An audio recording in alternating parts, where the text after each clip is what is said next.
Hello everyone. Securities Analysis and Portfolio Management. पिछले class में हमने चर्चा की थी इन्वेस्टमेंट प्रोसेस पर, निवेश की प्रक्रिया पर। चर्चा को आगे बढ़ाते हुए आज हम चर्चा करेंगे रिस्क रिटर्न ट्रेड ऑफ पर और security analysis and portfolio management पर। रिस्क एंड रिटर्न, जोखिम और प्रत्याय, जोखिम तथा प्रत्याय। प्रत्याय मतलब वापसी, रिटर्न जो बदले में हमको मिलता है। Risk and uncertainty are an integral part of an investment decision. जोखिम और अनिश्चितता एक निवेश निर्णय का एक अभिन्न हिस्सा है। Technically, risk can be defined as a situation where the possible consequences of the decision that is to be taken are known। तकनीकी रूप से जोखिम को, रिस्क को एक ऐसी स्थिति के रूप में परिभाषित किया जा सकता है जहां निर्णय लेने के संभावित परिणाम ज्ञात होते हैं, पहले से पता होते हैं। मतलब रिस्क क्या है? रिस्क को डिफाइन किया गया है कि मतलब कि हम जो भी डिसीजन ले रहे हैं उसका जो संभावित परिणाम है वो हमें पहले से पता है। Uncertainty is generally defined to apply to situations where the probabilities cannot be estimated। अनिश्चितता आमतौर पर उन परिस्थितियों पर लागू करने के लिए परिभाषित की जाती है जहां संभावनाओं का अनुमान नहीं लगाया जा सकता है।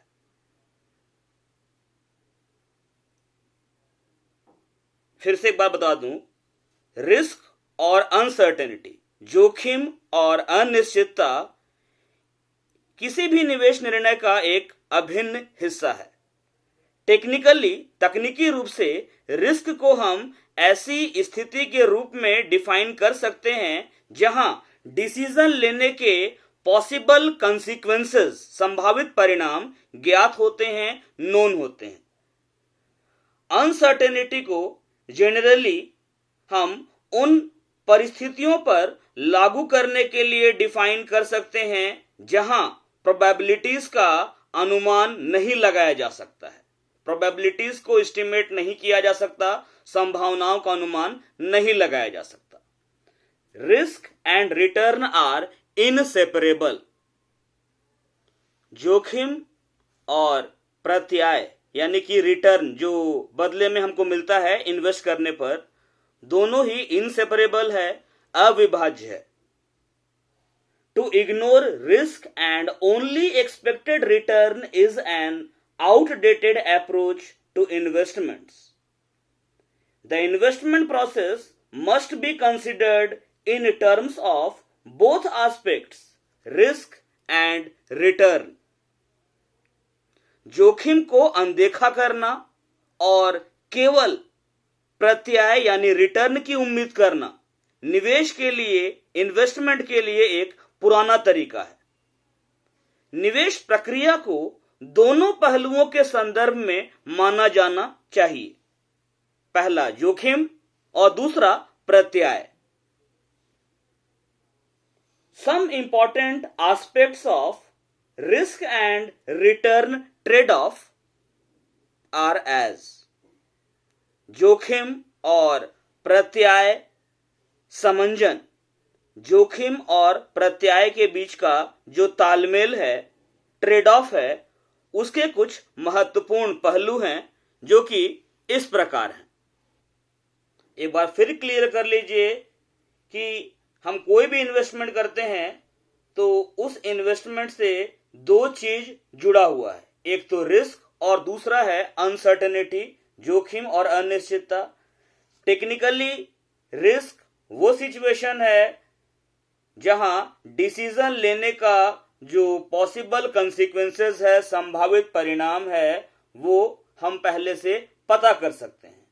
जबकि अनसर्टेनिटी, अनिश्चितता, वो सिचुएशन है जहां पॉसिबिलिटी का अनुमान नहीं लगाया जा सकता है। रिटर्न और रिस्क, जोखिम और प्रत्यय दोनों ही अविभाज्य है, दोनों को एक दूसरे से अलग नहीं किया जा सकता। मतलब रिस्क और रिटर्न, जोखिम और प्रत्यय जो है वो दोनों साथ साथ चलते हैं, दोनों एक ही सिक्के के दो पहलू हैं। जोखिम को अनदेखा कर देना और केवल यह उम्मीद करना कि हमको रिटर्न मिलेगा, इनकम होगा, ये इन्वेस्टमेंट करने का एक ओल्ड पैटर्न है। इन्वेस्टमेंट के प्रोसेस को दोनों ही एस्पेक्ट के संदर्भ में मानना चाहिए। एक एस्पेक्ट तो है आपका रिस्क और दूसरा एस्पेक्ट है रिटर्न। तो ये जो रिस्क और रिटर्न के बीच का जो ट्रेड ऑफ है, तालमेल है, ये तालमेल बैठाने के कुछ महत्वपूर्ण पहलू हैं। वो पहलू क्या है? सबसे पहली बात तो है कि रिटर्न इज मेजरेबल। प्रत्यय यानी कि रिटर्न मापने योग्य है। रिटर्न एक सटीक सांख्यिकीय शब्द है। यह निवेशकों की वापसी यानी कि प्रत्यय की एक साधारण उम्मीद नहीं है, लेकिन मापने योग्य भी है। Return is a precise statistical term. It is not a simple expectation of investors' return, but is measurable also. ये जो रिटर्न हमको मिलता है इन्वेस्टमेंट पर, ये रिटर्न मेजरेबल है, मापने योग्य है। मतलब हम ये पता लगा सकते हैं कि हमको क्या रिटर्न मिलेगा। जैसे मान लेते हैं कि हमने सिक्योर्ड बॉन्ड में इन्वेस्ट किया, तो सिक्योर्ड बॉन्ड में जो मिलने वाला इंटरेस्ट है यानी कि जो रिटर्न है, वो रिटर्न मेजरेबल है। दूसरी जो बात है, जो दूसरा इंपॉर्टेंट एस्पेक्ट है, वो है risk is quantified through statistical techniques. जोखिम की मात्रा का निर्धारण सांख्यिकीय तकनीकों के माध्यम से किया जाता है। या हम ये भी कह सकते हैं कि सांख्यिकीय तकनीकों के माध्यम से जोखिम की मात्रा निर्धारित की जाती है। Risk is not a precise statistical term, but we use statical technique to quantify it. जोखिम एक सटीक सांख्यिकीय शब्द नहीं है, लेकिन हम इसका निर्धारण करने के लिए सांख्यिकीय तकनीकों का उपयोग करते हैं। The investor should keep the risk associated with the return proportional, as risk is directly correlated with return. निवेशक को आनुपातिक तौर पर रिटर्न से जुड़े जोखिम को ध्यान में रखना चाहिए, क्योंकि जोखिम सीधे रिटर्न के साथ संबंधित है। मतलब रिस्क का संबंध जो है वो डायरेक्टली रिटर्न के साथ में है। It is generally believed that higher the risk the greater the reward, but seeking excessive risk does not ensure excessive return. आमतौर पर यह माना जाता है कि जितना अधिक जोखिम उतना अधिक इनाम, लेकिन अत्यधिक जोखिम का अनुसरण करना, अत्यधिक जोखिम की मांग अत्यधिक रिटर्न सुनिश्चित नहीं करती है। At a given level of return, each security has a different degree of risk. Return के दिए गए स्तर पर, प्रत्याय के दिए गए स्तर पर प्रत्येक प्रतिभूति में, हर एक सिक्योरिटी में अलग अलग जोखिम होता है, अलग अलग रिस्क होता है. The entire process of estimating return and risk for individual securities is called security analysis. व्यक्तिगत प्रतिभूतियों के लिए रिटर्न और जोखिम का आकलन करने की पूरी प्रक्रिया को प्रतिभूति विश्लेषण कहा जाता है. तीसरा इंपॉर्टेंट एस्पेक्ट जो है risk and return trade off का, वो है मैक्सिमाइजिंग रिटर्न्स. अधिकतम रिटर्न. मैक्सिमाइजिंग रिटर्न्स मतलब अधिकतम प्रत्याय. Securities represent a spectrum of risks ranging from virtually risk-free debt instruments to highly speculative bonds, common stocks and warrants. प्रतिभूति लगभग जोखिम मुक्त ऋण प्रपत्रों से लेकर अत्यधिक सट्टा बॉन्ड, सामान्य स्टॉक और वारंट तक के जोखिम के एक विस्तृत श्रेणी यानी कि वर्णक्रम अर्थात स्पेक्ट्रम का प्रतिनिधित्व करती है.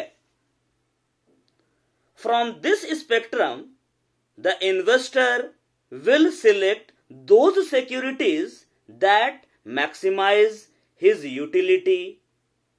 Managing securities may be viewed as comprising two functional areas. That means first is risk, second is return. इस विस्तृत श्रेणी वर्णक्रम मतलब कि स्पेक्ट्रम से निवेशक उन प्रतिभूतियों का चयन करेगा जो उसकी उपयोगिता को अधिकतम करती है.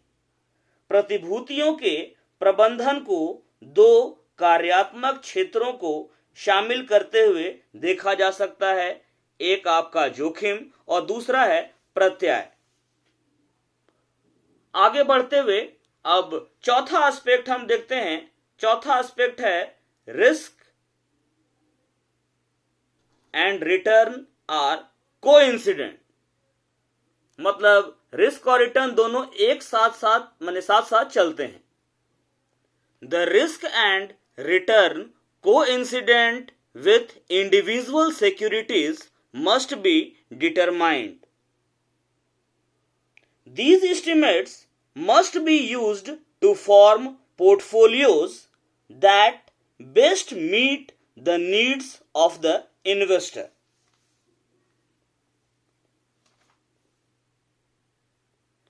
व्यक्तिगत प्रतिभूतियों के साथ सहघटित साथ साथ चलने वाली जोखिम और रिटर्न निर्धारित की जानी चाहिए.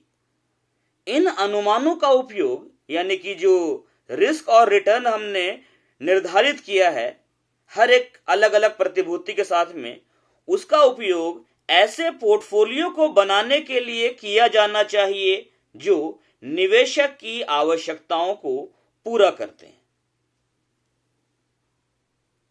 पांचवा है risk and return trade of.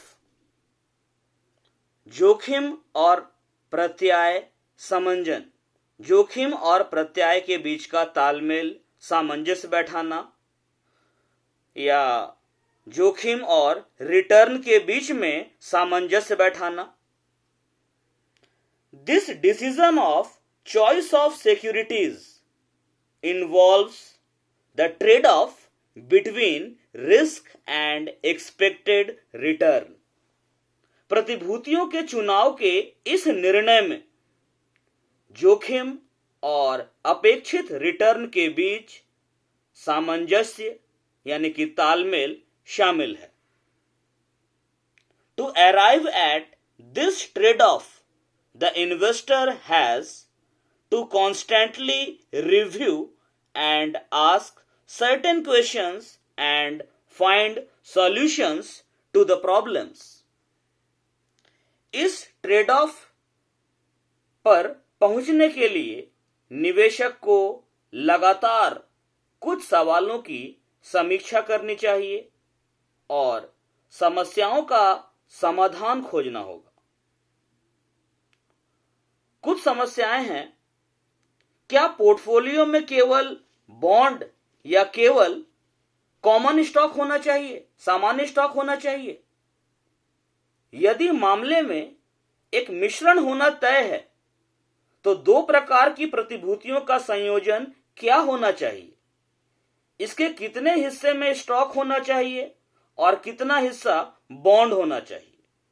इसके अतिरिक्त ये निर्णय निवेशक की रिटर्न को बेहतर बनाने के लिए बाजार के व्यवहार की भविष्यवाणी करने का प्रयास करते हैं। इस प्रकार निवेश का प्रबंधन रिटर्न को अधिकतम करने और जोखिम को कम करने का एक जटिल अध्ययन है।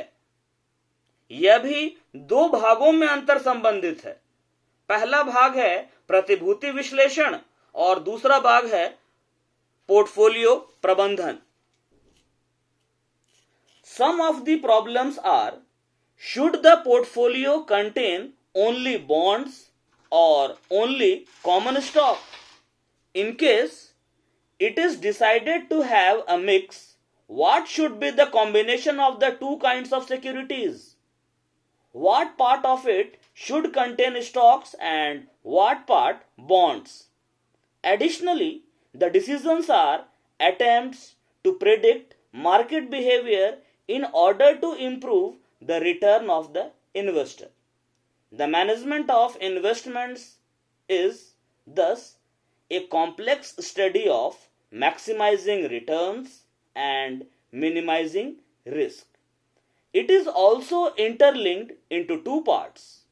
First is security analysis and second one is portfolio management. Security analysis, जिसे हिंदी में हम प्रतिभूति विश्लेषण भी कहते हैं। Traditionally, security analysis emphasizes the projection of prices and dividends. पारंपरिक रूप से प्रतिभूति विश्लेषण कीमतों और लाभांश के प्रक्षेपण पर यानी कि अनुमान लगाने पर जोर देता है।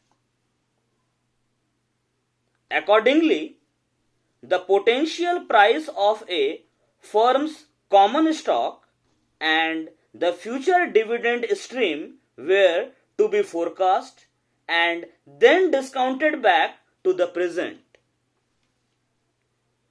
इसी कारण से एक फर्म के सामान्य स्टॉक की संभावित कीमत और भविष्य के लाभांश की धारा का पूर्वानुमान लगाया जाता था और फिर उसका वर्तमान मूल्य निकाला जाता था। कैसे निकाला जाता था? डिस्काउंटेड बैक रेट जो मेथड है उस बेसिस पर। The intrinsic value of the stock was then to be compared with the particular security's current market price after making adjustments for commissions, taxes and other expenses. Stock की आंतरिक कीमत internal value, intrinsic value तब विशेष प्रतिभूति के मौजूदा बाजार मूल्य के साथ तुलना की जाती थी। मतलब इंटरनल वैल्यू का और मार्केट प्राइस का हम कंपैरिजन करते थे। यदि प्रतिभूति का वर्तमान बाजार मूल्य आंतरिक मूल्य से ऊपर था तो विश्लेषकों ने बिक्री की सिफारिश की। इसके विपरीत यदि मौजूदा बाजार मूल्य आंतरिक मूल्य से नीचे दिखाया गया है तो ग्राहक को खरीदने की सिफारिश की जाएगी। The present market price, if current market price of the security was above the intrinsic value, the analysts recommended is sale. Conversely, if current market price showed below the intrinsic value, the customer would be recommended to purchase. मतलब customer को recommend करने का method पहले क्या था? Share या investment का जो मार्केट प्राइस है और उसका जो इंटरनल वैल्यू है, दोनों के बीच में कंपैरिजन किया जाता था. अगर मार्केट प्राइस ज्यादा है तो सेल करता था लोग, या सेल करने का रिकमेंडेशन दिया जाता था. और अगर मार्केट प्राइस इंटरनल वैल्यू से नीचे है तो कस्टमर्स को कहा जाता था कि आप और इन्वेस्ट कीजिए, शेयर्स खरीद लीजिए, स्टॉक खरीद लीजिए. ये जो सिक्योरिटी एनालिसिस है, इसमें किसी इंडिविजुअल सिक्योरिटी, किसी एक ही सिक्योरिटी का जो रिस्क और रिटर्न है उसके बीच में एनालिसिस किया जाता है. जो एक इंडिविजुअल सिक्योरिटी है उसका जो पॉसिबल प्राइस है, फ्यूचर में जो डिविडेंड मिलेगा, उसको हम लोग पहले फोरकास्ट कर लेते हैं और उसके बाद में ये जो हमको मतलब कि इनकम होगा डिविडेंड के रूप में या प्राइस एप्रिसिएशन के रूप में, उसका हम लोग डिस्काउंटेड बैक से प्रेजेंट वैल्यू फाइंड आउट कर लेंगे और मार्केट प्राइस और इंटरनल वैल्यू के बीच में कंपैरिजन करते हैं. ये जो एक सिक्योरिटी में जो काम करते हैं ना, वो आपका कहलाया security analysis. These traditional views have shifted their emphasis to a more modern approach to analyze risk and return of common stock rather than rely upon on price and dividend estimates. इन पारंपरिक विचारों ने केवल मूल्य और लाभांश के अनुमान पर भरोसा करने के बजाय जोखिम का विश्लेषण करने और सामान्य स्टॉक की रिटर्न के लिए एक आधुनिक दृष्टिकोण पर अपना जोर दिया है. और दूसरा दृष्टिकोण क्या है आपका? Portfolio management.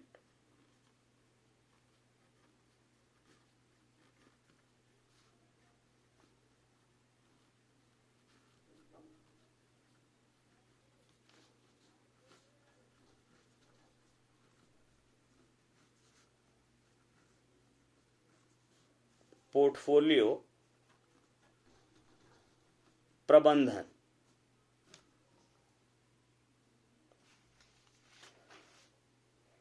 ये पोर्टफोलियो क्या है?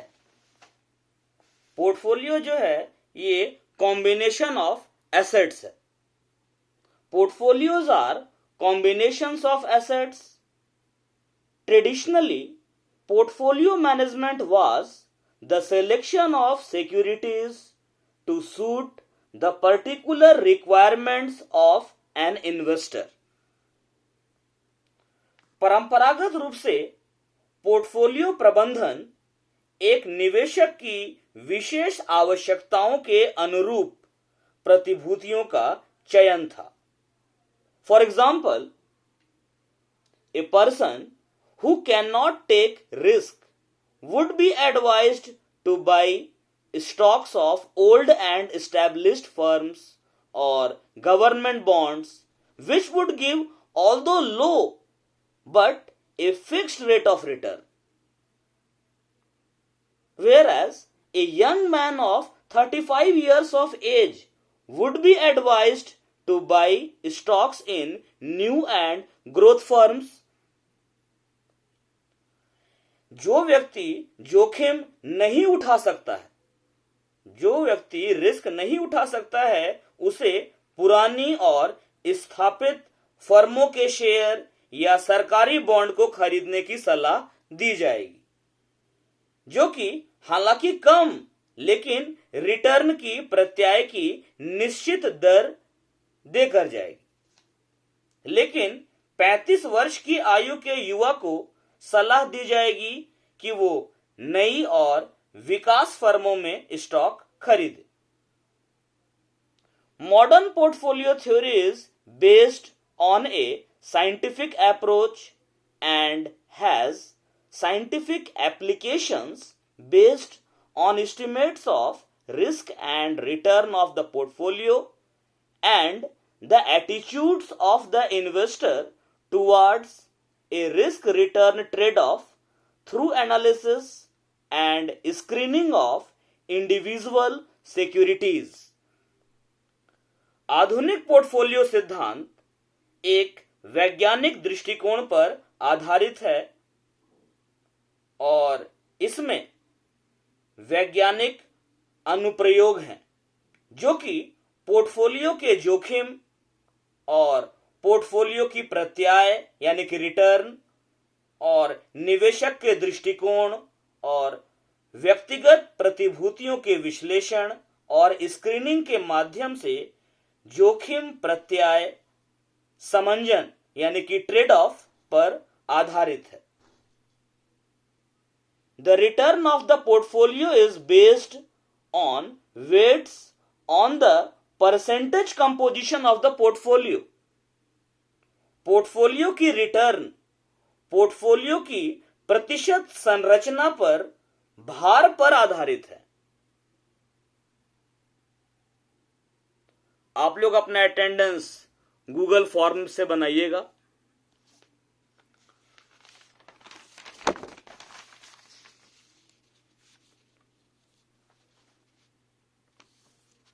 आप लोग स्क्रीनशॉट ले लीजिए और मैटर समझ में हमको लगता है आ ही गया होगा जो हम समझाना चाह रहे हैं। बाकी अगले क्लास में हम लोग टाइप्स ऑफ रिस्क पर डिस्कस करेंगे। Thank you.